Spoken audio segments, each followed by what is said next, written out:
उचलू शकेल एवढी त्याला ग्रीप आहे. बघा पाहिलं, म्हणजे अनेक वेगवेगळ्या गोष्टींनी चावलंय मला, वेगवेगळे साप, वेगवेगळे काय नाही, वेगवेगळे प्रकार, पण एवढ्या मोठ्या किड्याने कधी अजूनपर्यंत चावलेलं नाही.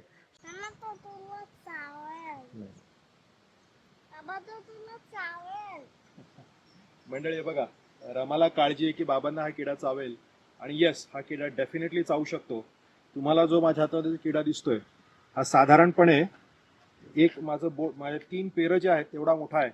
आणि आपल्याकडे जे सगुणा बाग आणि सगुणा बागेच्या आजूबाजूच्या परिसरामध्ये जे काही वेगवेगळे किडे मिळतात, कीटक मिळतात, त्याच्यापैकी मिळणारा एक सगळ्यात मोठ्या कीटकांपैकी हा एक आहे. आणि त्याच्यानंतर तुम्हाला इकडे दिसतंय की हे झाड, ह्या झाडावरती हा किडा आभा आणि रमाला आता इकडे खेळत असताना दिसला. त्यांनी येऊन घरामध्ये सांगितलं की मोठं झुरळ आहे, त्यांना ते पकडायचं होतं. त्याच्यानंतर मी बाहेर आलो, मला हे दिसलं. ह्याचं जे नाव आहे ह्याला लॉंग हॉर्न बीटल असं म्हणतात. आणि खोडकिड्यांचे जे अनेक प्रकार आहेत त्याच्यापैकी हा एक आहे. खोडकिडा हा एक मोठा वर्ग आहे, त्याच्यापैकी ह्याला लॉंग हॉर्न बीटल असं म्हणते. बघा मला दिसतंय बघा. ओ ओके, सोड त्या पानाला. हे बघा किती सहज त्या एनिवे हे पानासाठी हे त्याचं नाहीये शस्त्र. हे शस्त्र त्याचं जेव्हा 2 मेल्स मेटसाठी जेव्हा फाईट करत असतात त्याच्यासाठी हे शस्त्र आहे. आणि मी माझं बोट जर का त्याच्यामध्ये घातलं किंवा एखादं कोणाचं काही जर का असं, कधी हा माणसावर अटॅक करत नाही कधीच.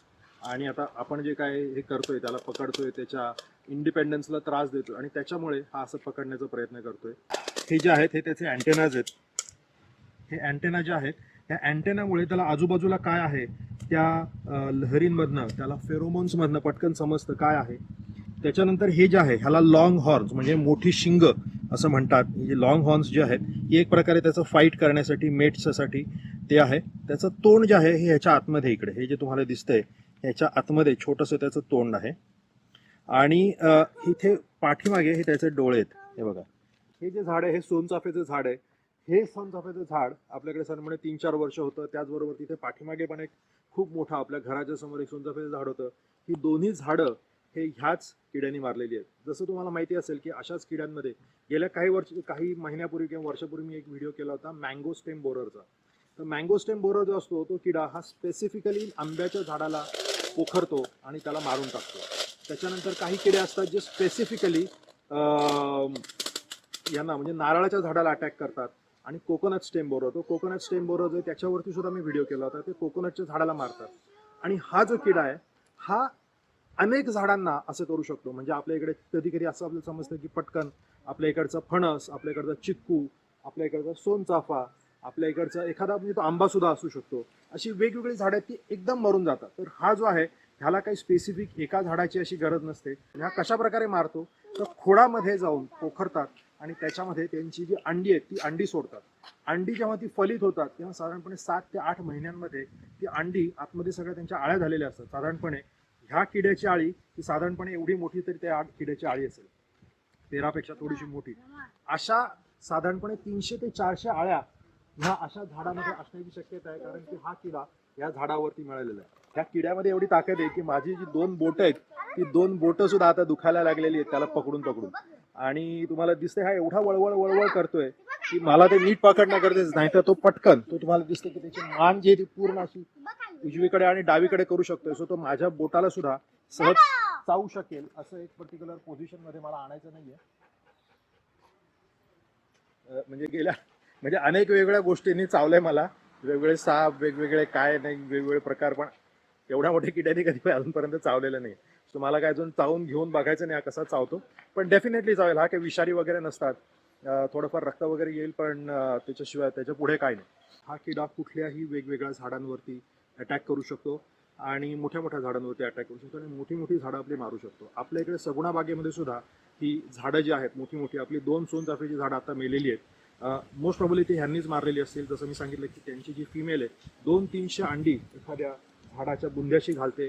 त्याची जी लार्वा जी आहे म्हणजे त्याची जी आळी जी आहे, ह्या आळ्या ह्या त्या अख्ख्या झाडामध्ये जवळजवळ 7 ते 8 महिने फिरत असतात. आणि हे जे कीटक आहेत म्हणजे ह्याचं मेल आणि फिमेलला असे हॉर्न्स नसतात. फिमेलला फक्त अशी मोठी असते पण एवढे हॉर्न नसतात. साधारणपणे 1 ते 1.5 महिना हे ह्या किड्यांचं आयुष्य असतं. म्हणजे हा जो किडा ही जी पोझिशन आहे त्या पोझिशनमध्ये 1 ते 1.5 महिना आयुष्य असतं. सो किडे जे आहेत ते किड्यांना सगळ्यांना 6 पाय असतात. आपल्या इकडे जे चिंभोऱ्या वगैरे जे असतात त्यांना 8 पाय असतात. सो हे षटपाद आहेत आणि चिंभोऱ्या वगैरे जे ते अष्टपाद आहेत. सो सगळेच किडे जे आहेत ते सगळ्याच किड्यांना, कळलं तुला? सगळ्या किड्यांना 6 पाय असतात. त्याच्यानुसार वेगवेगळ्या किड्यांचं वर्गीकरण ठरवलं जातं. सो हा किडा ह्या वर्गामध्ये येतो. तुम्हाला जसं दाखवलं की हे त्याचं पुढचं हॉर्न आहे, हे त्याची शेंड्या ज्या आहेत त्यांनी त्याला सगळं समजतं की आजूबाजूला काय आहे. प्लस त्याचे खूप मोठे डोळे आहेत, खूप म्हणजे खूप मोठा डोळा आहे, म्हणजे एक्स्ट्रॉर्डिनरीली मोठा डोळा आहे. बघा, हा इथपासून इथपर्यंत जवळजवळ 1 सेंटीमीटरचा त्याचा डोळाच आहे उभा, आणि हा दुसरीकडे उभा 1 सेंटीमीटरचा डोळा आहे.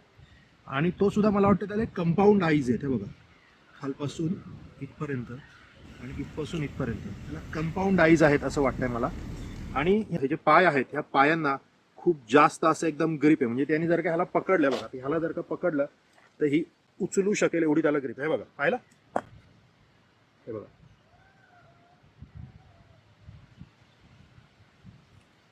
हे बघा, त्याला खूप जास्त ग्रिप आहे. त्याच्या पायांना पकडलंय त्यांनी, पायांनी त्याला पकडलंय, त्याची खूप जास्त ग्रिप आहे. जर का त्यांनी माझ्या बोटाला पकडलं तो बराच वेळा अशी पटकन पकडून त्याला जवळ खेचू शकतो. अशा प्रकारे हा किडा खूप स्ट्रॉंग, म्हणजे खूप त्याचं बॅटल हार्डन असं त्याचं एकदम बनवलेली बॉडी आहे. त्याला एवढं बॅटल हार्डन का बनवलं असेल याची मला काही कल्पना नाही.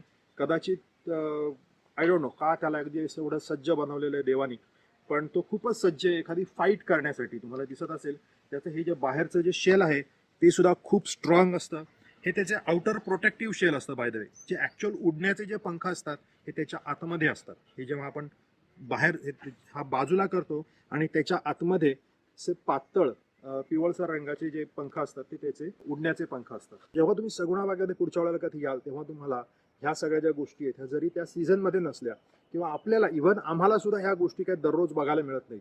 कारण हे जसं तुम्हाला म्हटलं की जरी हे आपल्याकडे असले तरी त्यावेळेला ते कधी मिळतंच असं नाही होत. सो आपण ह्यांचं प्रिझर्वेशन करायला सुरुवात करणार आहोत आणि ह्याच्याविषयी अजून चांगली खोलात माहिती घेणार आहोत. सो आपल्याला त्यासाठी सतत मदत करणारे आपले एक डुमरे सर म्हणून आहेत. डुमरे सर 80 वर्षापासूनच आहेत. ते एन्टॅमॉलॉजिस्ट म्हणजे यांचा किडा, ह्या सगळ्या किडे वगैरे क्रस्टेशन्स यांच्यामध्ये ज्यांचा अभ्यास असतो ते हे डुमरे सर जे आहेत त्यांना आपण सतत विचारत असतो आणि डुमरे सर आपल्याला त्याच्याविषयी माहिती सांगत असतात आणि आपल्याला त्याच्यानुसार कळतं की एखाद्या किड्याचं किंवा काय. सो मंडळी, तुम्ही सुद्धा तुमच्या आजूबाजूच्या सर्कलमध्ये अशा प्रकारची जी बायोडायव्हर्सिटी आहे तिला डॉक्युमेंट करायला लवकरात लवकर सुरुवात करा. आणि ह्या गोष्टीला घाबरण्याची काही गरज नाही. रमा, तुला ह्याच्याकडे बघून खूप घाबरल्यासारखं वाटतं का?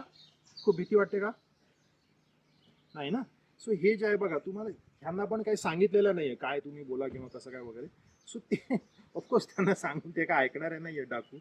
सो इकडे इकडे इकडे टम आबू इकडे. सो मंडळी बघा, ही टमटम आणि ही आभा आणि हे ह्यांना सुद्धा ह्याची भीती वाटत नाही. सो मंडळी, तुम्हाला सुद्धा अशा कोणत्याच गोष्टीची भीती वाटायची गरज नाहीये. तुम्हाला झुरळाची सुद्धा भीती वाटायची गरज नाही, बेडकाची पालीची तर अजिबात भीती वाटायची गरज नाहीये. तुम्ही या सगळ्या गोष्टींकडे निसर्ग म्हणून बघायला शिका. ऑफकोर्स हा जो निसर्ग आहे हा आपल्याला नको आहे, कारण की हे आपलं खूप नुकसान करतात. आपली जवळजवळ 10 वर्षाचं एक खूप सुंदर आपलं झाड सोनचाफ्याचं ते आता मेलं आणि हे झाड सुद्धा मोस्ट प्रॉब्ली मरेल. धन्यवाद.